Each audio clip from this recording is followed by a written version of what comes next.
Shri KM Sachin Dev.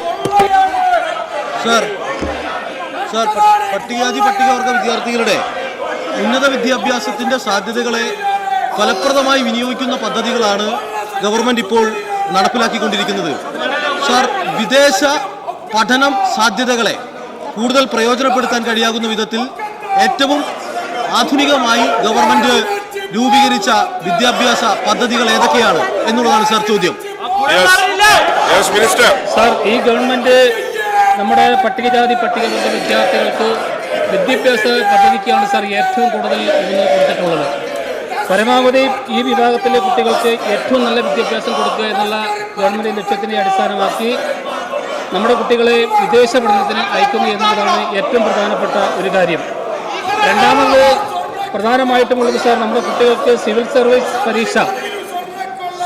Service മേഖലയിലേക്ക് നമ്മുടെ കുട്ടികളെ വളർത്തിയെടുക്കുന്നതിന് വേണ്ടിയിട്ടുള്ള ഒരു പരിശീലന പരിപാടിയും ഏറ്റവും നല്ല രീതിയിൽ ഈ വകുപ്പ് നടത്തി വരുന്നുണ്ട്.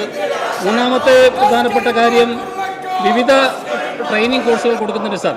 വിവിധ ഈ തൊഴിലധിഷ്ഠിത കോഴ്സുകൾ പഠിപ്പിക്കുന്നതിന് വേണ്ടിയിട്ടുള്ള പരിശീലന പരിപാടികളും വകുപ്പ് നല്ല രീതിയിൽ നടത്തി വരുന്നുണ്ട്. ഇത്തരം പദ്ധതികളൊക്കെ സംയോജിപ്പിച്ചുകൊണ്ടാണ് പട്ടികജാതി പട്ടികവർഗ വിദ്യാർത്ഥികളെ ഉന്നത വിദ്യാഭ്യാസ പദ്ധതിയിലേക്ക് കൈപിടിച്ച് ഉയർത്തുന്നതിന് വേണ്ടിയിട്ട് ഗവൺമെൻറ്റും വകുപ്പും ശ്രമം നടത്തിക്കൊണ്ടിരിക്കുന്നു.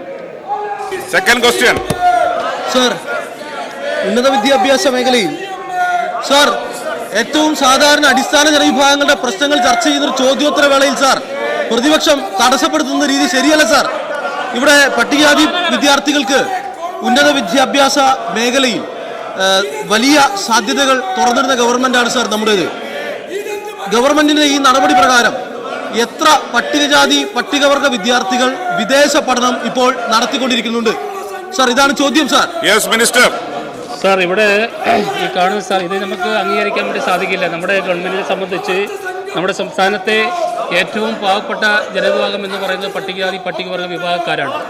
അവരുടെ കാര്യങ്ങൾ പറയുന്നതിനും കേൾക്കുന്നതിനും പരിശോധിക്കുന്നതിനും വേണ്ടിയിട്ടുള്ളതാണ് സാർ ഇത്തരം ചോദ്യോത്തരങ്ങൾ നമ്മുടെ സഭാവേളകൾ നടത്തുന്നത്. പക്ഷേ ഈ കാര്യങ്ങളെ ഈ പ്രതിപക്ഷം ഈ രീതിയിൽ തടസ്സപ്പെടുന്ന ഒരു തരത്തിലും നമുക്ക് അംഗീകരിക്കാൻ വേണ്ടി സാധിക്കില്ല സാർ. ഞാനിവിടെ നേരത്തെ പറഞ്ഞു, ഇപ്പോൾ വിദേശ പഠനത്തിന് 1039 കുട്ടികളാണ് സാർ നമ്മുടെ വിദേശ പഠനത്തിന് വേണ്ടിയിട്ട് ഇപ്പോൾ നിലവിൽ അയച്ചിട്ടുള്ളത്.